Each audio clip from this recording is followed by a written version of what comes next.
भगवान ने भेजा है उसमें से 50 भी खत्म हो गए कई लोग दुनिया देखने के लिए अभी, लेकिन तुम्हारा दुनिया देख के मन भरा नहीं। ये सोचते 100 साल उम्र हो जाए फिर राजा ये आती की तरह बोलोगे हर बेटे की 100 साल लेते जाए उम्र, अभी इतनी जल्दी क्या है बनने। अभी तो देखना है बहुत कुछ, लड़कियों की शादी करानी है, लड़कों के काम करने हैं, चिट्ठी पत्रियों में भी यही लिख के देते हैं। जैसे खोज खाज के एक लड़का मिला है, किसी को खोज के लड़की मिली है, क्या करना है तुम लोगों का उद्देश्य क्या है तो थोड़ा बता दो अच्छी तरह से। क्या समझते हैं तुम लोग, क्या लेने के लिए आते, बात भी नहीं करते, इतने खर्रे पड़ने में हमारी आंखें दर्द करती। सामने बात करो, इतने कागज बैठ के तुम्हारे पड़े हैं, बात का सार होता कुछ नहीं है, खाली आंखों से पढ़ते जाए। सामने बात करने में लगता है इनको डांट पड़ेगी, चलो चिट्ठी में लिख के दे। क्या बोलना है, चुप करके नहीं बैठो सकता। तो भोजन खिलाना है, परिवार को पालना है, बाल बच्चों को बड़ा करना है। अभी वो उद्देश्य अपना समाप्त कर दो, जीवन का अध्याय खत्म कर दो, अब नया अध्याय शुरू कर। जो नया अध्याय है जीवन का वो है मोक्ष। कर्म करना नहीं है पर मरना है। जो पहले का जीवन है तुम्हारा, उस जीवन को भुला दो। दादाजी ने बोला भूल जा जो देखता है, जो है देखा भूल जा।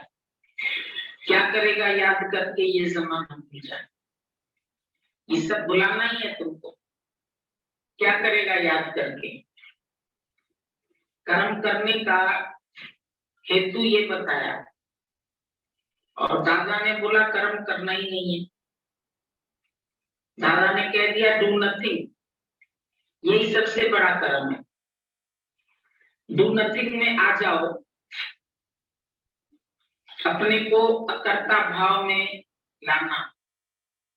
अब तक तुम कर्ता भाव में लाते थे अपने को, अब तुमको गुरु बोलता है सारा दिन कुछ नहीं करो। अब तुम बोलेंगे कर्म नहीं करेंगे तो काम कैसे चलेगा। तो कर्म मैं नहीं करूंगा और मेरा असिस्टेंट करेगा। एक बार स्कूल में बच्चों को बोला गया कि एक ऐसे लिखो, और उस ऐसे का टॉपिक दिया गया कि समझो मैं मैनेजर हूं। तो सारे बच्चे कॉपी पर लिखना शुरू कर दिया, मैं मैनेजर हूं तो मैं ऐसे बनूंगा, मैं ऐसी कुर्सी रखूंगा, मैं ऐसी टेबल रखूंगा, मैं ऐसा चलूंगा, मैं ऐसा करूंगा। एक लड़का चुप करके बैठा था। सबने जब कॉपी सबमिट की तो मास्टर ने बोला कि तुमने तो ऐसे लिखा ही नहीं है, इतनी देर तुम क्या कर रहा। बोला मेरा असिस्टेंट आने वाला है, वो लिखे। आपने कहा समझो मैं मैनेजर हूं तो मैं मैनेजर थोड़ी लिखे, उसका असिस्टेंट लिखे। तो जब गुरु तुमको बोलता है तू आत्मा है तो तू क्या करेगा। तेरे असिस्टेंट काम करेंगे, तू नहीं करेगा। तुम्हारी इंद्रियां काम करेगी, जैसे इंद्रियां तुम्हारी नौकर है, वो अब तुम्हारा काम करेंगे। लेकिन तुम ये सोच के चलो तुम्हें कुछ नहीं करना। जब तुमको करने का भाव आता है तो वही एक काला सर्प है जो सबको डस के बैठे। दादाजी ने बोला कर्ता भाव का काला नाग तुम सबको डस के बैठा है। सुबह से उठते हैं, दिमाग कर्ता भाव में चला जाता है। ये करना है, ये करना है, इधर जाना है, उधर अपॉइंटमेंट है, उससे मिलना है, बैंक में जाना है, सब्जी लेने जाना है, घर का काम करना है, नाश्ता बना। ये सब दिमाग तुम्हारा उधर उलझ जाता है, तो दिमाग ज्ञान में नहीं लगता है, फिर उलझा ही रहता है। सारे तुम्हारे अंदर में लिस्ट बनी पड़ी है, इतने बजे ये करना है, इतने बजे वहां पहुंचना है, इतने बजे ट्रेन में जाना है, इतने बजे घर से निकलना है। ये सब काम ऑटोमेटिक होते हैं। तुम्हारे सामने तुमको ज्ञानी भी कर्म करता हुआ दिखाई देता है, लेकिन उसके अंदर करने का भाव नहीं। अंतर सिर्फ यही है, कर्म अज्ञानी भी करता है, कर्म ज्ञानी से भी होता है, लेकिन वो करता है, इससे होता है। एक होना है, एक करना है। गीता भगवान बोलते थे, कभी ये मुंह से मत बोलो मुझे ये करना पड़ता है, मुझे लोकारित करनी पड़ती है, मुझे दुनिया में जाना पड़ता है, मुझे बच्चों को देखना पड़ता है। सब आप ही चल रहे हैं। भगवान की सृष्टि अनाथ नहीं है, वो खुद नाथों का नाथ है और वो सबको चला रहा है। भजन में तुम बोलते हैं आपकी कृपा से सब काम हो रहा है, करते हो तुम कन्हैया। तो जब कन्हैया ही करता है तो नाम भी उसका होने दो। मेरा नाम हो रहा है, वो भी नहीं हुए। सच तो यही है, ज्ञानी को अपना नाम भी नहीं करना है। वो अनामी है, अनाम्य है, उसका कोई नाम नहीं। जैसे तो सब नाम उसके हैं, और ऐसे उसका एक भी नाम नहीं। बच्चा पैदा होता है, ब्रह्मरूप है, उसका कोई नाम नहीं। तुम ही वो बच्चे थे, तुम पर भी कोई नाम नहीं, लेकिन तुम पर नाम धरा गया। जो चीज तुम्हारे ऊपर धरी गई वो तुम नहीं। बचपन से लेके आज दिन तक, जिस दिन तुम पैदा हुए उस दिन तुम क्या थे? कुछ नहीं थे। हम पूछते हैं भाई इसका नाम क्या, कहते कुछ नहीं। अब कुछ नहीं तो कोई नाम नहीं होता है ना। आप रख दीजिए या पंडित जी रख जाएंगे। रा से लिखो, माँ से लिखो, बा से लिखो, वो तुमको बता के जाएंगे। लेकिन जब तुम पैदा हुआ तो तुम्हारा क्या नाम था, तेरा क्या कर्तव्य था, तेरी कौन सी ड्यूटी थी, तेरा क्या फर्ज था, तुमको मालूम था? जिस दिन पैदा हुए आज वैसे ही हो जाए, वापस रीबैक, माया से यू टर्न लेना। यू टर्न का मतलब समझते हैं, जहां से चले वहीं पहुंचना। गलत रास्ता पकड़ दिया, अभी उल्टा वापस चलते। जितना आगे बढ़ चुके हो माया में, उतना ही लौटना है।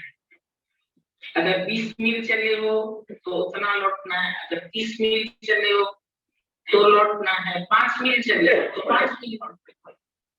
मैं अपने घर से निकल के जितनी दूर गया, मुझे अपने घर में आने के लिए उतना ही चलानी पड़ेगी गाड़ी। 10 माइल चल गया तो 10 माइल लौटना है, 50 चल गया तो 50 लौटना है। अभी घर के गेट तक पहुंचे तो गेट से लौटना है। जितना अपने घर से दूर गए हो उतना ही समय लगेगा तुमको अपने घर में वापस आना। तो गुरु तुमको तुम्हारा घर बताता है। मुझे मेरे घर का पता मिल गया, खुदा की कसम मुझको खुदा मिल गया। यही है खुदा का मिलना, जो मुझे मेरे घर का पता चले। अब तक मेरे को मेरे घर का पता नहीं था। एक शराबी रास्ते में गिर रहा था, पुलिस वाले ने बोला तुम धक्के खा रहे हो, अपने घर क्यों नहीं जाते? तो नशे में था, बोला धरती घूम रही है, पहले रची प्रारब्ध, पीछे रचे सच। पर अंदर से कैसे बनो? सरल। ये रंग लगाओ अपने जीवन को। 7 रंगों में गुरु हमारा जीवन रंगता है। तो पहला तो जीवन में रंग आता है, सरलता लाता है। सीता राम लक्ष्मण उसके जीवन में आ जाए अपने आप ही, शांत रहे अंदर। ये सरलता ज्ञान के प्रभाव से और बढ़ती जाती है धीरे धीरे। सत्संग जब मिलता है जिनको जीवन में, तो देखो वो सरल अंदर से होता जाता है। क्या बन के लेंगे? कुटिलता है चल के, चालें है चल के, बातें घुमा करके, चतुराइयां दिखा करके, क्या पा लिया है किसी ने? ज्ञानी ऐसे सोचता है अपने अंदर, कुछ नहीं मिलता, वो जानता है अंदर से।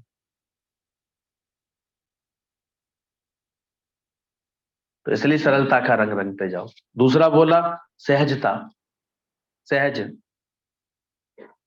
जो बात आ रही है, जैसी बात बना रखी है भगवान ने, शुक्राने करो उसके, उस परिस्थिति के शुक्राने करो।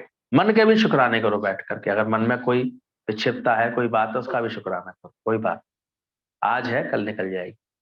आज है, कल ठीक हो जाएगी। हमेशा आधा भरा हुआ गिलास देखो, उनको दिखाओ, कभी खाली मत दिखाओ। ये भी गुजर जाएगा। कभी कभी हम देखते हैं सेटल्ड ही हो जाती है कुछ चीजें ऐसी। आपका मौसम में बदलाव आएगा, कभी तेज गर्मी आएगी, तेज सर्दी आएगी, आपकी प्रकृति, शरीर एडजस्टमेंट नहीं कर पाएगा उस चीज का, बन जाती है, बीमारी के रूप बन जाते हैं। डॉक्टर्स डिप्रेशन डिक्लेयर कर देते हैं। कंट्रोल में नहीं रहता। माइंड ही तो है आफ्टर ऑल, एक कंप्यूटर ही तो है ये। नहीं उसकी फ्लॉपी ठीक रहती, नहीं उसकी जो है वो ठीक रहती प्रोसेसिंग। उससे परेशान मत हो। जैसा भी हूं, खोटा या खरा, निर्दोष सरल में हाथ हो गया, बस ऐसे सोचना चाहिए। चित्त लगा देना चाहिए बस ईश्वर के गुणगान में, उसकी रहमतों में। इससे लगाना, जीवन लगाना चाहिए अंदर से। उसके गुणगान करो जीवन में बैठ करके, उसकी चर्चा करो भगवान की खूब अच्छे से।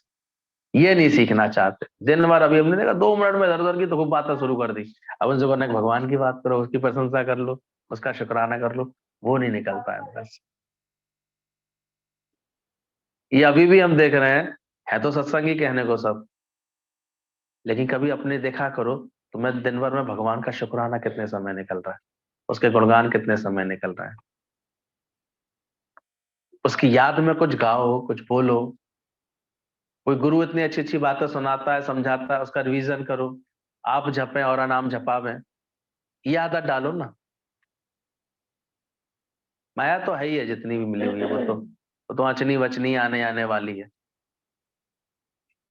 ऐसा बना के देखना अपना। कुछ अच्छी अच्छी बातें ऐसे सुनो, नोट करो, डायरी में नोट करो, और फिर किसी ना किसी से, फ्रेंड से शेयर करो। ऑटोमेटिक सारे चित्त की स्थिति बदल जाएगी। हम तेरे जिक्र में, तो वो हमारी फिक्र में। ये समझ आ जाती है जब अंदर से। इतने सहज बनो अंदर से। सहजता आ जाए, सुंदरता आ जाए। ज्ञान के बाद तुम्हारा हर कर्म बहुत सुंदर तरीके से सीखो। ये आर्ट ऑफ लविंग सीखो अंदर से। प्रेजेंटेशन सीखो, लाइफ का अच्छा हो रहा है। जहां भी खड़े किए गए हो, वहां तुम अपने परफेक्शन में जी रहे हो कि नहीं जी रहे हो। आजकल देखा करो, एक स्टाफ भी बंदा रखता है ना, तो देखो फिर वो उसके पीछे पड़ जाता है। तुम्हें इस काम के लिए रखा है, ये काम तुम्हें करना है, तुम्हें रखने के बाद भी मुझे करना पड़ रहा है। क्या मतलब है इसका? अच्छा बॉस होगा तो फिर बर्दाश्त नहीं करता, या तो निकलो। तनख्वाह दी जा रही है तो ये कार्य पूरा करो। नहीं है दुनिया में कितना बड़ा, आधे लोग तो ज्यादा से ज्यादा व्यापारी इसी वजह से परेशान है। नौकर रखे भी है उन्होंने, लेकिन वो कर नहीं रहे काम उसको, ढंग से नहीं कर पा रहे, अपनी बुद्धि से नहीं कर पा रहे, तो एक दिन निकाल देता है वो। तुम्हें किसके लिए रखा है? अब अकाउंट मुझे ही संभालने हैं, मार्केटिंग मुझे ही देखनी है, परचेजिंग मुझे ही देखनी, तुम्हें किसके लिए रखा है? निकाल देते हैं। तो ज्ञान ऐसा पैदा करो अपने अंदर, जहां भी परमात्मा ने रखा है परफेक्ट, पूरे एयर हॉस्टेस की तरह। ऐसे अपना, भगवान ने सुंदर मनुष्य तन दिया है, ऐसे ही थोड़ी दिया है। पढ़ाई लिखाई दी उसने, कुछ कराई, कुछ अच्छा कराई, क्यों ऐसे बेकार में हम लोग उसमें अपने आप को इफेक्टेड समझ लें किसी बात से? फिर ऐसे करेंगे अच्छे से, जो कार्य है हमारे सामने उसको हम अच्छे से करेंगे। बहुत से लोगों के जीवन में यही दुविधा देखता रहता हूँ, बेचारे पढ़ाई लिखाई के बाद ही सोचते हैं हमें जॉब ही करनी है, और जॉब में उनकी कोई सेटिंग होती नहीं है। वहां सहना पड़ता है, दूसरों के अंडर में चलना पड़ता है, और अपना जो होता है काम उसमें फिर मन नहीं लगता, वो उनको बड़ा छोटा सा दिखाई देता है, उलझे रहते हैं बहुत बहुत समय तक। समय पर वो जो कार्य सामने है वो अच्छे से करो।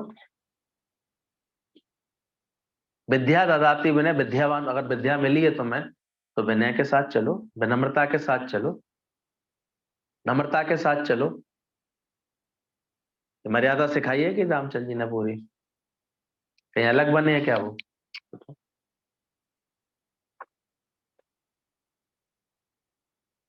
आनंद लेते रहो बैकग्राउंड म्यूजिक। होता है कभी कभी, रात भर कहीं सफर किया अच्छे से, कोई बात नहीं, मत मत डिस्टर्ब मत करो, है ना। तो ध्यान रखना, सुंदरता,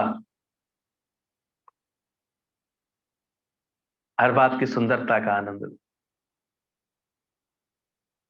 सुंदर बनाओ इसको। इसलिए गुरु जी कहते हैं गा गा के, रीझ रीझ के, रिझा रिझा के, ऐसे रच रच के कोई भी कार्य करो खूब अच्छे से। एक खाने की थाली भी लगाओ ना तो बहुत प्रसन्नता के साथ, किसी के लिए बहुत आनंद के साथ। रहना सहना भी अपना करो तो बहुत सुंदरता के साथ, ऐसे परफेक्ट होकर कैसे करो। घर से निकलो तो भी कैसे, बहुत परफेक्ट हो। तो क्या हिंदा दिनता क्यों बना के रखनी, जैसा भगवान ने बनाया बहुत अच्छा बनाया, फिट किया भगवान ने, बहुत अच्छा बनाया भगवान ने। तो ये आर्ट आनी चाहिए, सुंदर, सत्यम शिवम सुंदरम। कार्य कैसे होने चाहिए सारे हमारे, सुंदरता से होने चाहिए, स्वच्छता से होने चाहिए। चौथा रंग गुरु देता हमें स्वच्छता का, cleanness. We clean rather than clever. Clean होते जाओ, साफ होते जाओ, अंदर में शांत हो, मन से अंदर से स्वच्छ हो हर बात में। इंग्लिश इंग्लिश हेरा फेरी क्यों किसी के विकार में ऐसे बातें पालना शुरू कर देते हैं, धारणाएं बनाना शुरू कर देते हैं, हर एक के लिए खराबी देखना शुरू कर देते हैं। ध्यान रखना, तुम अगर किसी की यहाँ बैठ करके बुराई कर रहे हो ना, तुम क्या समझ रहे हो, वो भी तुम्हारा उतनी ही बुराई कर रहे हैं बैठ करके, बस उससे आके मिलने की देर है, वो 50 बातें सुना देगा तुम्हारे बारे में। तो क्यों कर रहे हो, मन अपने ते बुरा मिटाना, दिखे सकल सृष्टि साजना। ज्ञान आता है तो सारी सृष्टि साजन का रूप दिखाई देने लगती है। बोले ईश्वर ने सिर्फ अच्छा बनाया है, कल अच्छा लग रहा था ये पॉइंट, भगवान ने सिर्फ और सिर्फ सब कुछ क्या बनाया है, अच्छा बनाया है। ये समझ धारण करो। जब अच्छा नहीं देखते हो वहां हमें बुराई दिखाई देती है, जिसके अंदर तुम अच्छा ही नहीं ढूंढ रहे होते हो वहां बुराई ढूंढ लेते हो। बुराई को ईश्वर ने नहीं बनाया, ये सिर्फ अच्छाई की अनुपस्थिति मात्र है। पर मनुष्य हर चीज को अपने स्वार्थ से ही देखता है, इसलिए वो राग द्वेष में अटका सा रहता है, कहीं प्यार रखेगा कहीं द्वेष करेगा, किसी से राग रखेगा किसी से द्वेष करेगा। जबकि सत्य यह है कि बुराई कोई नहीं है, बुराई कुछ भी नहीं है, सिर्फ हमारा अच्छाई की अनुपस्थिति, अच्छाई नहीं देख पा रहे उसमें, इसलिए बुराई दिख रही है, खराबी दिख रही है। दरअसल दुनिया में कहीं बुराई है ही नहीं, सिर्फ प्यार विश्वास ईश्वर में हमारी आस्था की कमी का नाम है। प्यार विश्वास और ईश्वर में हमारी आस्था की कमी के नाम होता है जो हम बुरा देखने लगते हैं, खराबी देखने लगते हैं। और सत्संग में बैठाल बैठाल के गुरु कब कब में हमारी ये सफाई कर देता है पता नहीं चलता है। तृप्ति आती है, भक्ति आती है, जागृति आती है, मुक्ति आती है, ये चारों पाए सत्संग में बुला बुला के गुरु हमारे पक्के करता है। जागृति का भाव आता है, कैसे जागो, तुम आत्म स्वरूप हो, आनंद स्वरूप हो। पहले तो पहचान बदलता है गुरु तुम्हारी। क्यों मान जगत अज्ञान में यही मान लिया था, अपना तो शरीर माना है, ये भूल है उसकी। वास्तव में तो तुम सत्य स्वरूप हो, आत्म स्वरूप हो। वहीं कृष्ण जी रहा है, वहीं देखो अर्जुन, अर्जुन को डिप्रेशन सा हुआ पड़ा है कि मैं गांडी नहीं उठा पा रहा हूं, और कृष्ण को कोई लेना देना भी नहीं है तो अभी वो युद्ध करा रहे हैं। कृष्ण की खूबसूरती तो देखो, तो महाभारत के युद्ध से कोई लेना देना था, फिर भी सारा युद्ध किसके निर्णय से चल रहा था? कौन था चला पा रहा था? ये उसका ईश्वरीपना था। तो बड़ा अच्छी कोई बात कर रहा था, राम को तो 14 वर्ष के लिए निकाला गया था राज्य से, पर कृष्ण स्वयं निकले रहते थे, जब वो भागते रहते थे। उन्हें कहीं घर से किसी ने निकाला था? और घर में टिकते ही नहीं थे। झंझट देखो उनके, उनके संघर्ष देखो भगवान के, कृष्ण के। हर पल कोई ना कोई झंझट संघर्ष लगा रहता था, पर कहीं मूड ऑफ किया? अरे कृष्ण को प्रकट करो अपने जीवन में, ईश्वर को प्रकट करो अपने जीवन में, सही समझ को धारण करो अपने जीवन में। ये भगवान के आदर्श दिखाए इसलिए गए हैं, तुमको सिखाए इसलिए गए हैं कि तुम इनको जानो पहचानो अंदर से। कहीं अलग से राम थोड़ी आएगा, अलग से कृष्ण, ऐसे किसी ने, पर कृष्ण माने एक समझ कि मरते समय भी जो मुरली बजा सके वो कौन होता है? कृष्ण होता है। ये दोनों में इतना अच्छा अंतर है राम के अंदर। राम फिर भी शांत भाव से, सब ऐसे बिलखते रह से गए, एक कृष्ण ऐसे मस्त होके गया दुनिया से, और बड़े आराम से सब छोड़ देता, सब करके सब छोड़ देता था। तो ये आदर्श हमको सिखाते हैं ना कि तृप्त होकर के रहें, संतुष्ट होकर के रहें, ऐसी अंदर में जागृति रहे अंदर में। और गुरु मिल जाता है तो एक चीज और जोड़ता है हमारे जीवन, मुक्ति।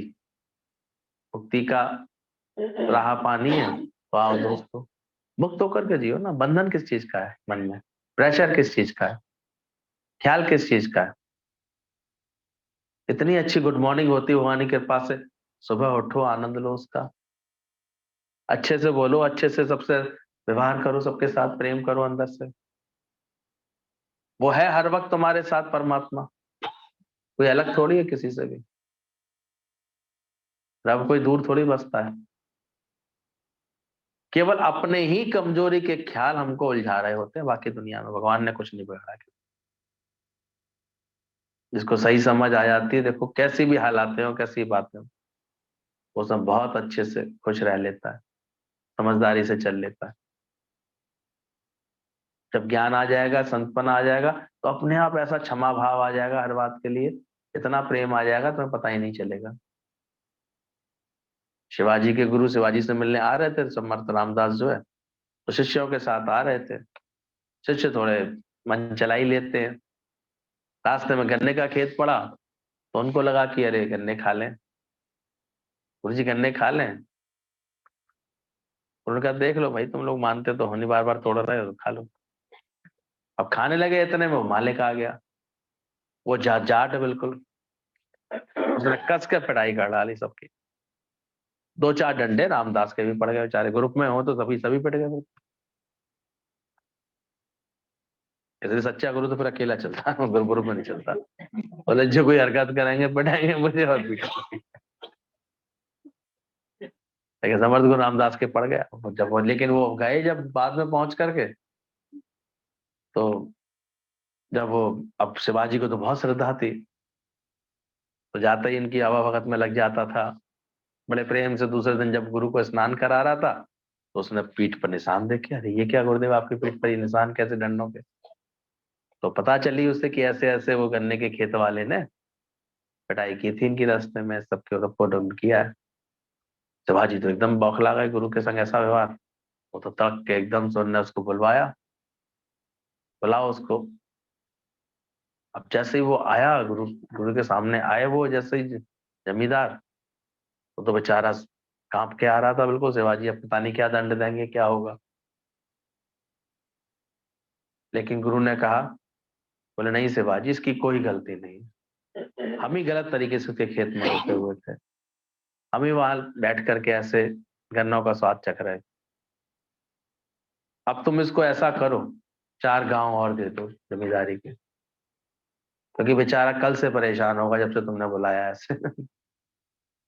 रात भर सो भी नहीं पाया होगा, यही चिंतन कर रहा होगा कि क्या होगा मेरा, क्या होगा मेरा, क्या। वो डर की वजह से इसकी हालत ऐसी हो। इसको खुश करके भेजो। ऐसे दिल होते हैं गुरुओं के। वो हमेशा हमारे कैसे उद्धार हो, कैसे बात को और अच्छी बने हमारे जीवन की, यही संकल्प करते हैं। तुम्हारे जीवन से सब बातें हट जाएं, ख्याल तुम्हारा बदल जाए, चिंता तुम्हारी मिट जाए। तुम भी देखो, जो तुमको कांटे हुए उनको फूल दे पाते हो, अच्छा सोच पाते हो उनके लिए। ज्ञान के बाद बनाओ अपनी ऐसी प्रकृति कि हर बात में अच्छा स्वच्छता लाते जाओ, सफाई करते जाओ। फिर बोला अपने आप सफलता 5वां रंग रंगता जाएगा, सफल होगा तुम्हारा जीवन। ज्ञान आता है समझ में तो सब कुछ बहुत अच्छा हमारे से होने लगता है, हमारा जीवन सफल होता है, जीवन पर हमारा हर कार्य हमारा सफल होगा, क्योंकि इतनी युक्ति से होगा, इतनी समझदारी से होगा। जो भी हमारा स्वभाव है, जो भी हमारे कर्मों में कोई ऐसा है, उसको ठीक करो।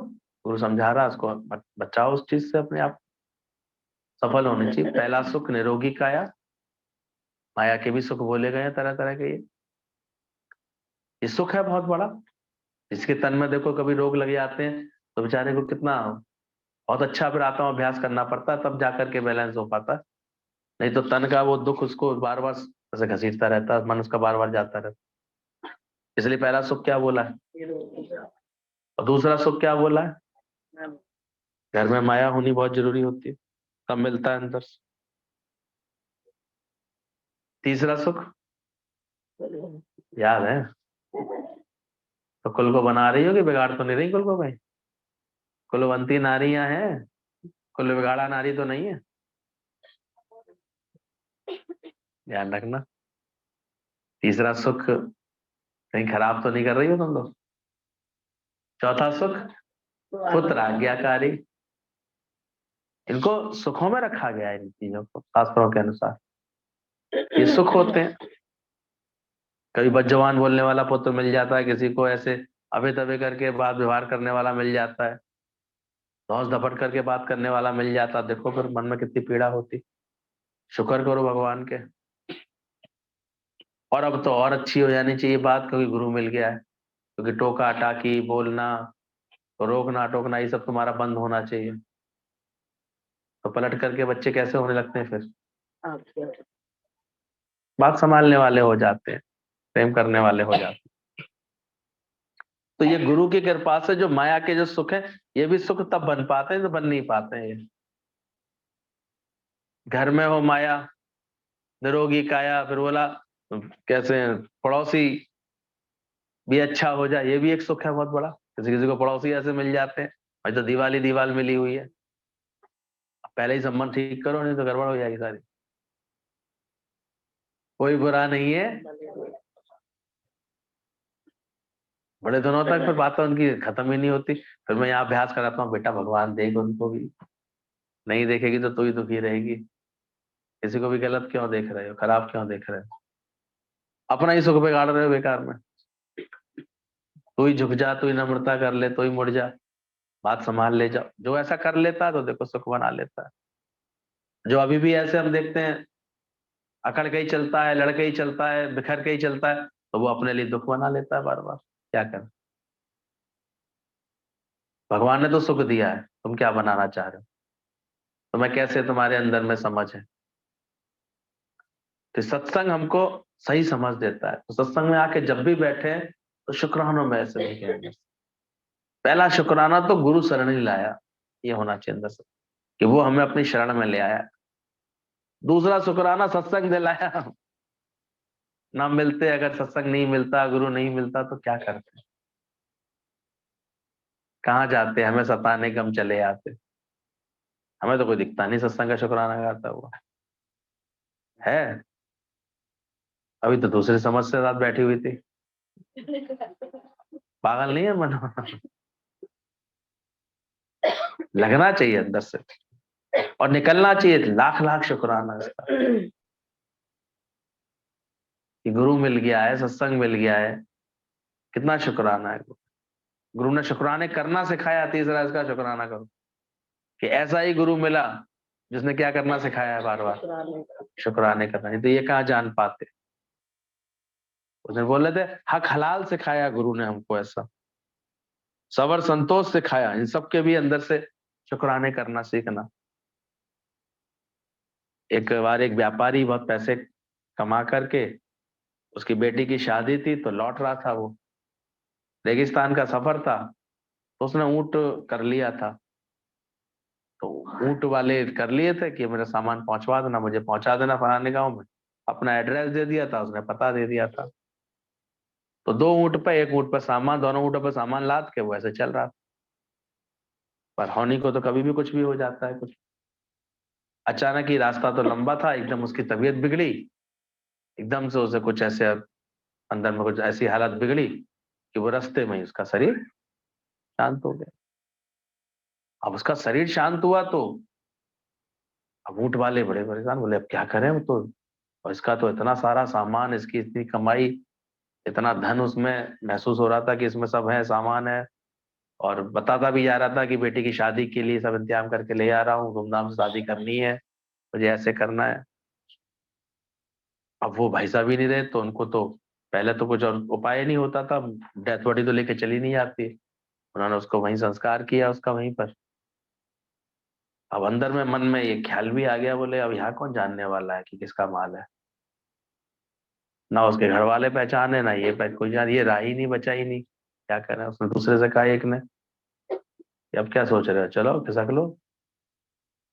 दूसरा वाला थोड़ा सा ज्ञानवान था, बोले नहीं, एड्रेस है हमारे पास, चलो उसके पास।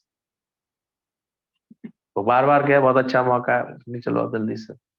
जल्दी उसके गांव पहुंचे, वहां पर जाकर के सारा सामान दिया, खबर दी कि भाई ऐसे ऐसे हो गया था, ऐसे ऐसे हुआ है। सब सबूत के साथ जब बताया उन्होंने, तो अब वो लोग बड़े शुक्राने कर रहे थे। बेटी की तैयारी है, शादी की तैयारी थी, शादी की बारात आने ही वाली थी, सबका किया उन्होंने, शादी अच्छे से की। अब वो बहुत उनका शुक्राना करने लगे ऊंट वालों का कि भाई आपने बड़ा अच्छा वो दिखाया, आप सारा सामान लेकर के आ गए यहाँ पर। जब उसको शुक्राना बोला जा रहा था, एक बड़े जो मेन ऊंट वाला था, तो उसने कहा ना मुझे नहीं, इसको आप शुक्राना, इनाम इसको दीजिए, जो इनाम भी दे रहे थे वो बोले इनाम इसको दीजिए। और आप इसको क्यों दिलवाना चाहते थे? बोले इसी की वजह से। इसके मन में ख्याल आया तो मुझे भी एहसास हो गया कि मन है अंदर वाला तो चोर सबके बैठा होता है, कभी कभी चोर आ जाता है। मुझे भलाई की राह पर चलना है, मुझे इसका एहसास हो गया। इसलिए इसको आप इनाम अलग से एक्स्ट्रा और दे दीजिए, जो भी आप देना चाहते हैं ऐसे दीजिए, मुझे जरूरत नहीं। क्योंकि इसकी वजह से मैंने हक हलाल करना सीखा, समझा। तो सत्संग में कभी इस बात का भी शुक्राना गाना कि जब गुरु मिलता है हमें जीवन में, तो हमें क्या करना सिखाता है, इसके निमित्त तो जो हमारी सेवा है, जो बात है, जो भी कुछ है हम करते हैं उसको। तो ये बोला केवल हमारे यहाँ कहने की हैप्पी न्यू ईयर नहीं होनी चाहिए। नए हुए, नए बने, तुम खुशियां करो अंदर से। ये भगवान ने मौका दिया, इस वक्त तो दौड़ दौड़ करके पहले गीता ज्ञान पक्का करो, आत्म ज्ञान पक्का करो, उस मस्ती में आ जाओ, छूट जाएगी सारी बातें, सारी चीजें हट जाएंगी। मन को लगाओ बस केवल इसमें।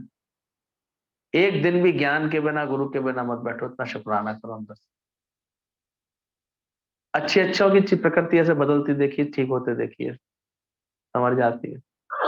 जिसको जीवन में मिला सत्संग है, तो फिर हर घड़ी आनंद ही आनंद। तो गुरु मिल जाए तो हम कैसे अपने आचरण को संभाल लेते हैं, जीवन को संभाल लेते हैं, सब अच्छा हो जाता है, मन अच्छा हो जाता है। ये सारे शुक्राने इस बात के बोले हैं, जब गुरु मिलता है जीवन में तो इन सब बातों के शुक्राने आ जाते हैं।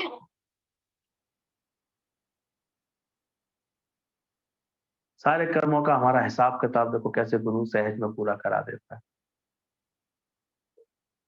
मिलता है ज्ञान के शुक्राने करना हमेशा।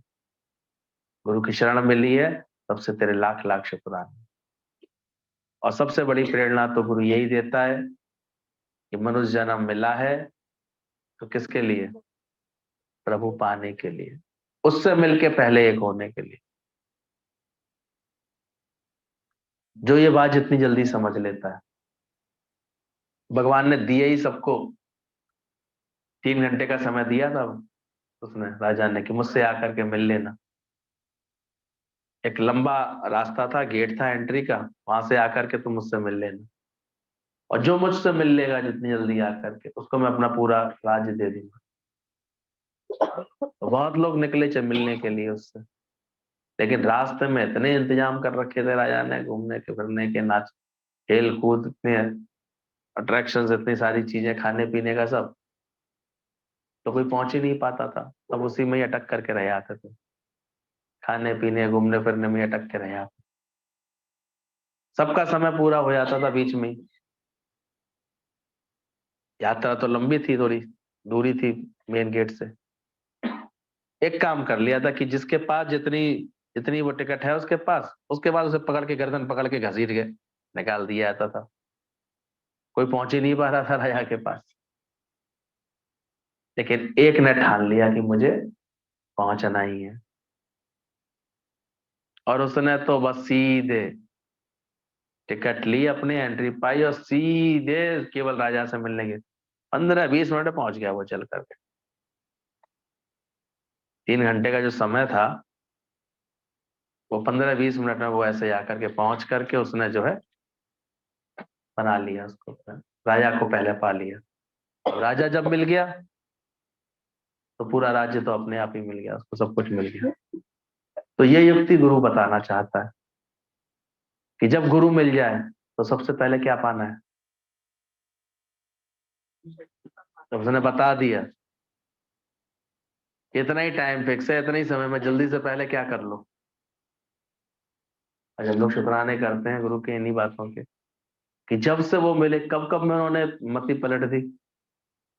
ऐसा नहीं कि कहीं जगत से कोई अलग कर दिया, कोई हम लोगों को कोई जैसा कर दिया, पर पता नहीं क्या कर दिया, ये भी नहीं समझ में आता है। बस सुबह शाम सत्संग की लगन होती है, प्रेम की लगन होती है, जिससे मिलते हैं अंदर से प्रेम ही आता है, आनंद ही आता है, बस खुशी आती है। अभी जितवल देखूं उतवल प्यारा, ना कोई वैरी मीत हमारा। क्यों देखें किसी को गलत भाव से, गलत गलत अंदर किसी के बेकार क्यों देखें, जब है ही भगवान सब कुछ। तो आनंद का सागर दिल में समाने लगता है। जितनी जल्दी ये सही स्थिति कर लो अपने मन की, बैलेंस कर लो हर बात में, उसके बाद पूरे जीवन का आनंद कौन लेता है? कभी तो ले पाओ। पूरा राज्य भगवान का इस वक्त किसने दिया? भगवान ने तो बनाया हुआ तुम्हारे लिए, तेरे लिए बंदे कैसी रची बात। तो इस बात का भी शुक्राना कि गुरु मिलने के बाद उसने ये प्रेरणा दे दी कि पहले कैसे पालो, अपना मूल पहचान, समझ मन दर्शने। पता नहीं कहाँ उलझा रखते हैं, क्यों खराब देख रहे हो किसी सिचुएशन को? कहीं बच्चों को खराब देखेंगे, कहीं पति को खराब देखेंगे, कभी परिस्थिति को खराब देखेंगे, कभी पता नहीं खाने पीने को खराब देखेंगे। इस मन की खराबी मिटाना, मन अपने से बुरा मिटाना, ठीक इसको करना है। न्यू ईयर में उपाय भी बता दिया था, आगरा वालों ने तो खुद बता दिया था हमें आकर के कि भैया लगवा दो धान कूटने में, कोई और उपाय है ही नहीं इसके सिवा। वो आज आई ही नहीं लगता धान कूटने वाली, बैठी है वो तो कटवाने वाली है, तो कूटने वाली का है, वो बैठी पीछे बैठी है। समझाया कि नहीं आगरा वालों को कि कैसे मन गायब होगा? तो गुरु की एक शिष्यता सरल था, गुरु की बात मान के बस, गुरु समझ गया इसको अंदर से तीव्र प्यास है परमात्मा को पाने की। बड़ा सुंदर पहले दिखाया था इन लोगों ने।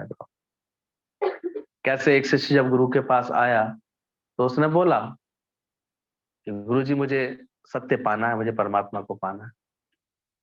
गुरु भी पहचान लेते हैं किसकी लगन कैसी है, किसकी भावना कैसी है। गुरु थोड़ी बहुत देर दुनिया की कोई बात करता है, उसी से समझ जाता है कि ये कैसा है, ये क्या लक्ष्य चुनेगी, योगा का लक्ष्य चुनेगी कि सत्संग का चुनेगी, समझ जाता है। फिर मन को कुछ और चाहिए इसके कि क्या केवल सत्संग चाहिए, सब समझ जाता है गुरु। तो उसको गुरु ने बोला मुझे तो केवल सत्य चाहिए। तो गुरु ने बोला ठीक है, फिर तू इस सेवा में लग जा, बड़ा आश्रम है, यहाँ सब लोग रहते हैं, धान कूटने की सेवा में लग जा। वो शिष्य भी इतना समर्पित था अंदर से, वो दिन रात वो करता रहता था। अब वो तो केवल सेवा करता रहता था, बाकी शिष्य उसके हंसी उड़ाते थे, देखो कैसा दिन भर लगा रहता है, एक ही काम में लगा रहता है। और गुरु उससे कह गए थे कि मैं स्वयं आऊंगा तेरे पास मिलने के लिए, तो बस दिल से इस काम करता रहे। कहते हैं वो धान कूटता ही रहा, कूटता रहा, कूटता। जब गुरु आए 12 साल बाद लौट करके, तो आकर के उन्होंने फिर बोला कि जो भी शिष्य, आज एक परीक्षा है, मैं अब जो है ये आश्रम का, मतलब ये अपना गुरु का जो है किसी को चुनना चाहता हूँ ये कार्य करने के लिए। तो जो शिष्य सुंदर बात लिखेगा, सबसे अच्छी बात लिखेगा, अनुभव से लिखेगा, उसको सौंपा जाएगा। तो एक शिष्य बड़ा होशियार बन रहा था अपने आप, क्या कह रहा था कि मुझे ही मिलेगा, मैं ही हूँ बस भगवान का, मुझे ही मिलना चाहिए। और ऐसे उसने जो है मन के बारे में बड़ी अच्छी बात लिखी थी। क्या लिखी थी याद है? पढ़ना है ना, माइक माइक से बोलना। क्या लिखा था? याद होगा उसको तो अभी। क्या बोला था उसने? यही वाला वो शिष्य था, मन एक दर्पण की तरह है जिस पर विचारों और इच्छाओं की धूल जमा हो जाती है। इस धूल को हटाने के लिए ध्यान करना चाहिए। जिसकी धूल हट जाती है और मन का दर्पण साफ हो जाता है, उसे मोक्ष प्राप्त हो जाता है। उसने ये बोला।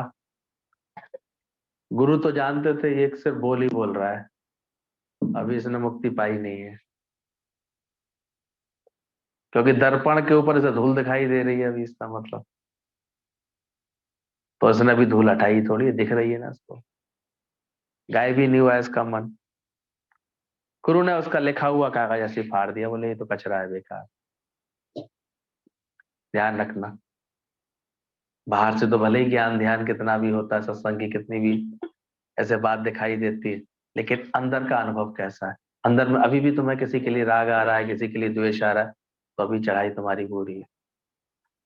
अभी भी मन में कोई ख्याल बदल रहे हैं, बातें बदल रही हैं, बार बार परिस्थितियां हालात में अभी भी दुखी सुखी कर जाती है, इसका मतलब अभी कार्य अधूरा है। और जिस दिन कार्य अंदर से पूरा हो जाएगा, बात कुछ और हो जाती है। कहते हैं फिर वो सब बड़ा परेशान हो कि मैंने तो लिखा था, गुरु ने वो कचरा कर दिया। तो चर्चा हो रही थी इस बात की पूरे आश्रम में। आखिर जो है बात उस तक भी पहुंची, उसके सामने भी चर्चा कर रहे थे, वो दूसरा जो धान कूटता रहता था हमेशा। पर वो धान कूटते ही कूटते कूटते कूटते अपने मन को इतना निर्मल उसने बना लिया था, इतना साफ बना लिया था कि उसके अंदर अब कुछ रह ही नहीं गया था, कोई विचार। सेवा सिमरन और सत्संग से रह गया, सत्संग ही बस गया था, सत्य परमात्मा ही उसके अंदर बसा हुआ था। तो उससे कही कि तू लिख सकता है क्या कोई बात? वो हंस रहा था, मुस्कुरा रहा था उसको। बोले हाँ, पर मुझे लिखना नहीं आता है, आप मेरी तरफ से लिख दीजिए। वो होशियार से उसने लिखा। उसने क्या बोला था तुम बताओ, फिर बता दो, तो वहां तक नहीं पहुंच पाया। क्या बोला था याद है? खड़े होके बोलना है यार।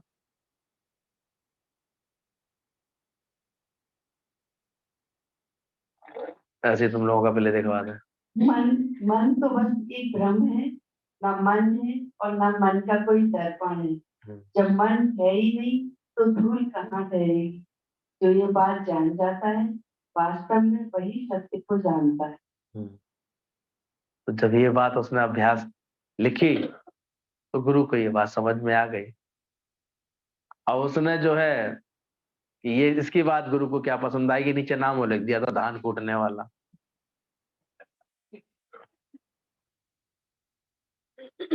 लेकिन गुरु तो उसके बात से समझ गया था कि इसने ये अभ्यास करते करते अपने मन को ही गायब कर लिया,